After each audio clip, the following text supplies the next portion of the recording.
So Sparking Zero drop a patch note list that is going to be releasing tomorrow on December 12th. It is our first major patch since launch. So this is a long time coming, especially for people that have still been playing the game. I'm going to be honest, I read ahead a little bit and I am very, very excited. Making new features, new game mechanics to make the experience better is a great way to start off on the right foot. So I can kind of see why it took them 2 months to basically get this cooking and ready. We're going to hop right in. One of the first things that they threw in is that all stages in split screen play are now available. And now I know that there was a leak. There was a build that I think was in like Barcelona or something at a booth where this update was there, or at least parts of this update were there. And one of the things that we saw in the pictures was that they were on the World Tournament stage. I didn't want to make a video like speculating, one, because I'm still getting my groove with figuring out how to edit and get content out on a regular schedule. So please bear with me if you do prefer like hearing my thoughts on everything. But at the same time, you know, I really didn't want to speculate too well without knowing the full story.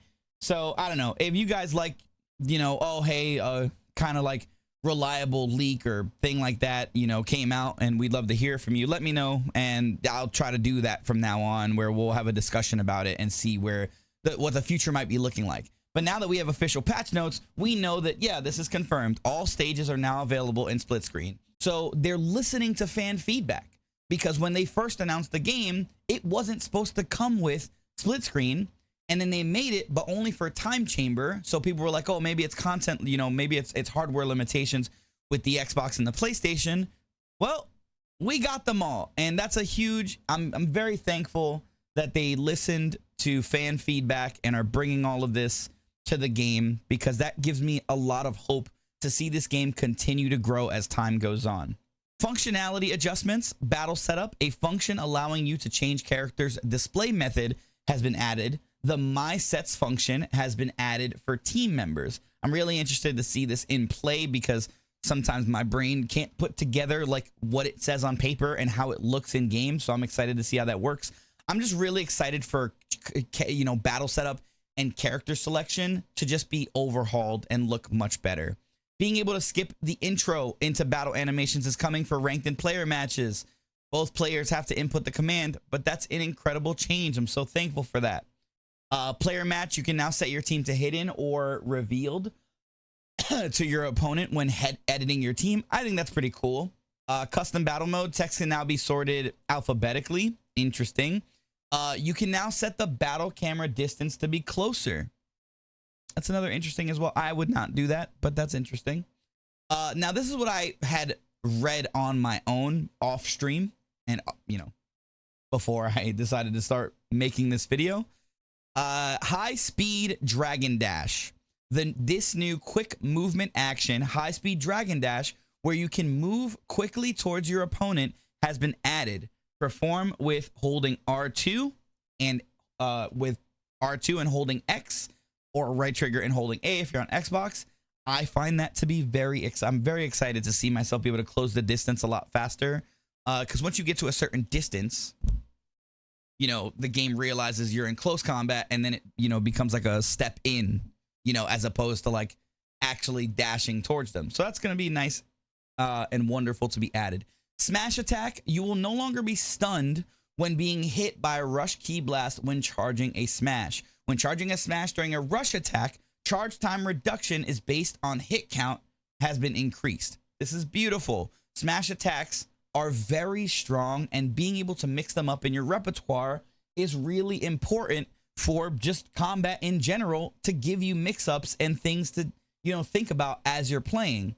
Rush key blasts and key blasts in general have been strong since the game released, and people have consistently learned how to capitalize on that as much as possible, including myself, because come on, dude, I already limit myself to certain things that I find too cheesy, but Rush Key Blast was definitely something that I use consistently. The time between being able to fire the next rush ki blast after firing the maximum consecutive amount at once has been increased, and that was obviously different for each character.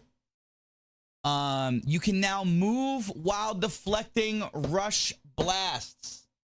This is so huge because one of the biggest things that people could do is spam the rush ki blast, especially if they have a character that can consistently give themselves a full bar of ki, or if they just have instant sparking. This is a great way to lock a character down as they're deflecting and then be able to get them from the back and just hit them with infinite back shots until they fall to the ground. Then you can hit them with an ult or whatever it is that you would do to take advantage of that situation. So being able to move while deflecting rush ki blast is very important, very acceptable, and very welcome to the game. Steps, you will now no longer be able to be hit by certain attacks immediately after performing a step. The amount of times that your boy has stepped out of a grab or to the side of a person or even behind a person and still got grabbed, my friends, is on the top of my list of absurdity that I have dealt with as a player online. And I'm so excited to see this be changed because, man, I love using steps to my advantage, especially with people that perception spam, grab spam. You know what I'm saying? If I'm alone, let me know. But I'm very excited for this change. And I can't wait to see what I can get away with now with my steps. Rush ki blast and smash ki blast can now also be evaded. Love that. Z burst dash, the amount of ki consumed when activating it has been increased. Love it.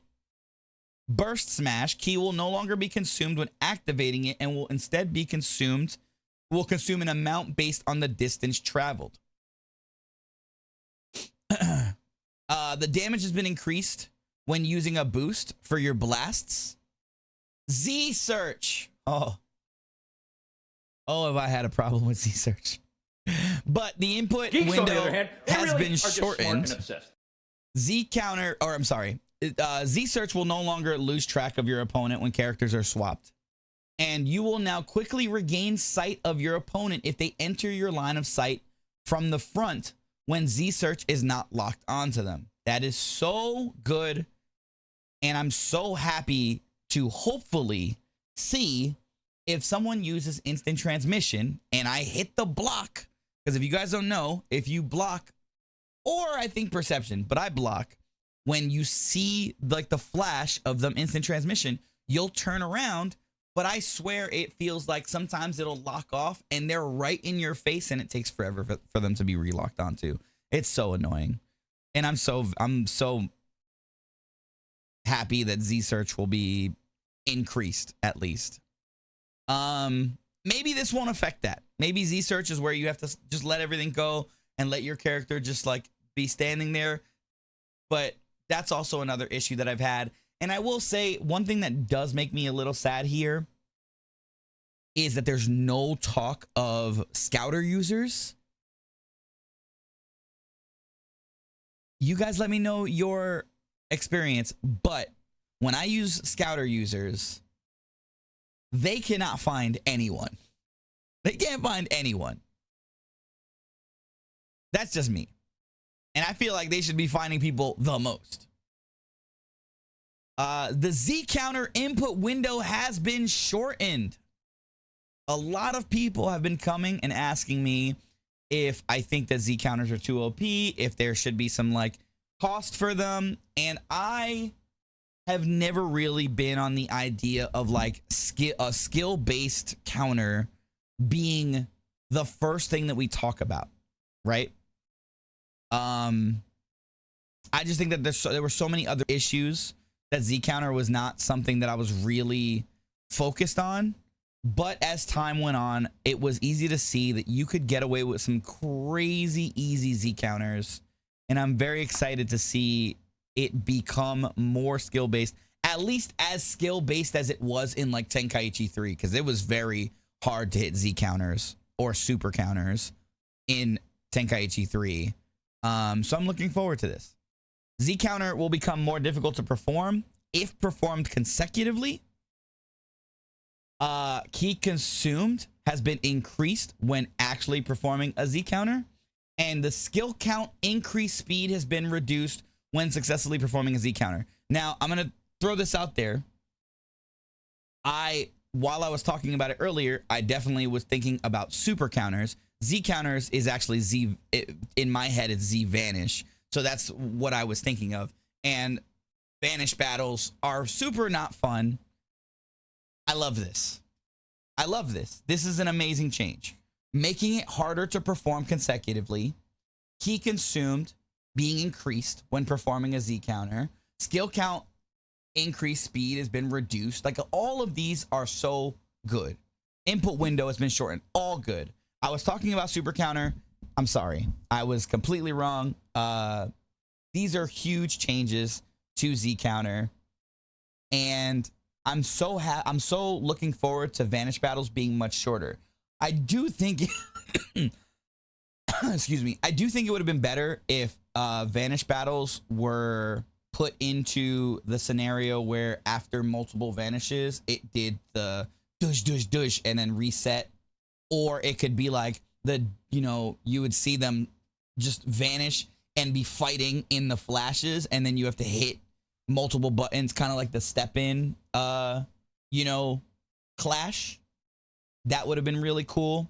But this is a start, and it's very welcome. Revenge counter. Skill count consumed when using perception against revenge counter has been reduced from 2 to 1. This is gonna make revenge counters insanely weaker.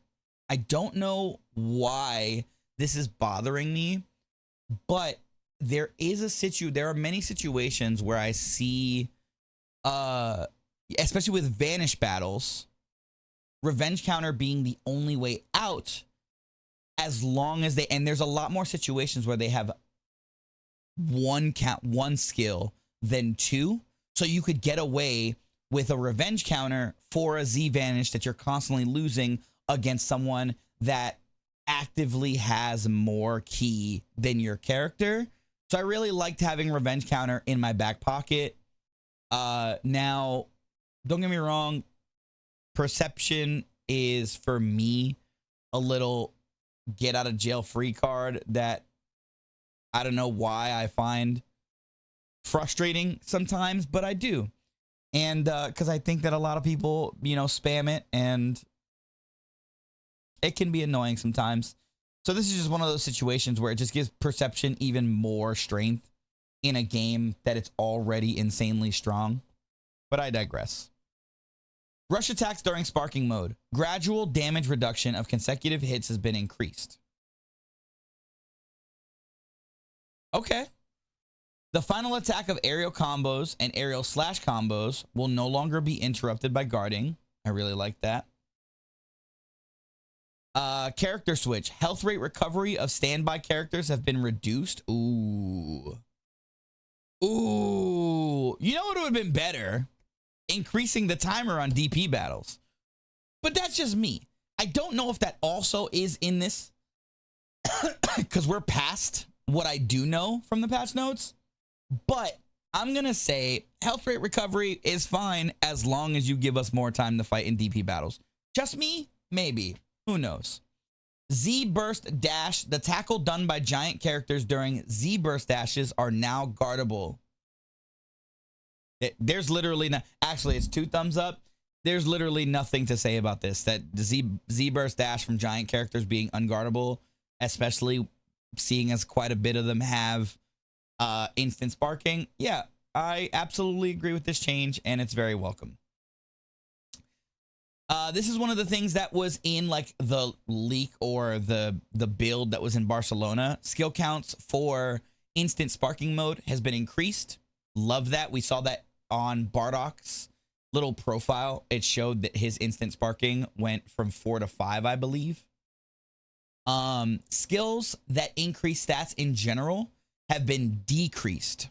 I find that really interesting, but that's awesome for like someone who loves playing Super Saiyan God, Super Saiyan Vegeta, being able to get his blue evolution out faster, very welcome. After Image Strike, one of the most infamous skills in the game, has been reduced to 10 seconds from 15 and will be removed if your opponent uses Perception while you're under the effect.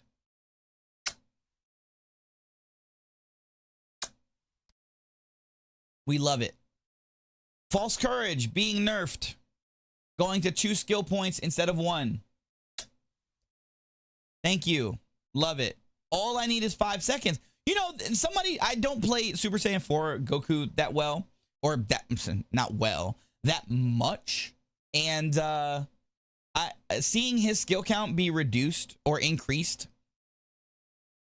I'm sorry, wait. It says skill count consumed has been increased from 3 to 2, and status increase upon activation has been increased. Okay, so they're nerfing the amount that it costs to activate it, but they're making it stronger. Interesting. I'm interested to see more Super Saiyan 4 Gokus out there. Stardust Barrier. You can now activate it while receiving melee attacks from the front. Incredible change to Stardust Barrier.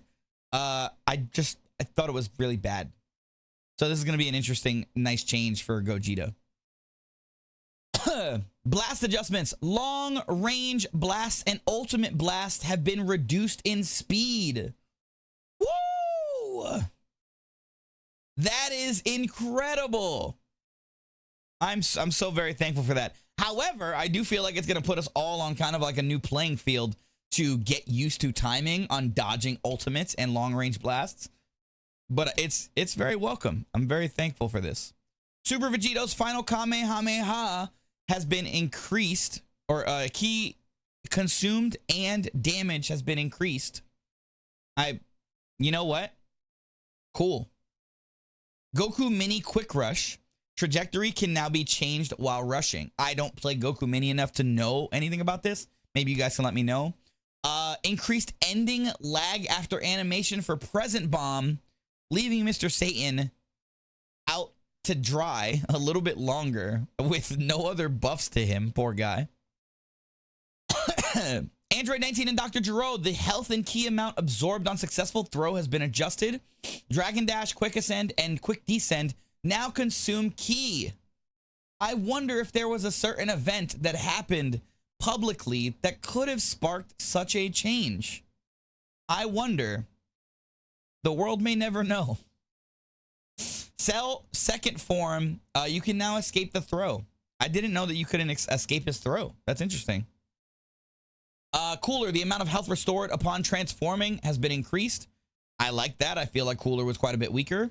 Giant characters increased the time it takes to charge a smash attack and reduced its power. This is great. As someone who learned that Baby Vegeta, golden Great Ape Baby Vegeta's elbow, so is down in circle or down in B, depending on what controller you use, takes like a full health bar, and it's pretty fast.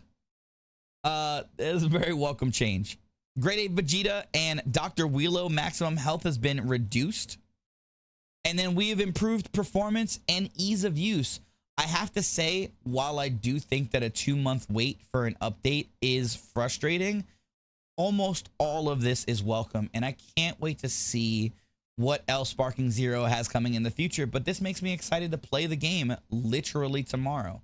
Like, it has me so excited to play it. I will be playing the moment it goes live because I'm very excited to see how it feels. I want to know what you guys think about the update. I want to know what you guys are looking forward to. Hopefully within the coming weeks, we get some information on our first actual true DLC pack, because we got a lot going on for the Daima packs that are coming. But, you know, first we have to get through Super Hero, and there's so many characters I want to see added to the game. I'm really looking forward to Super Hero more than Daima, but as I fall in love with Daima more as the anime continues to come out, I can't wait to see what characters we get. Let me know what you guys think. Leave a like, leave some comments, and I'll see you guys on the next one.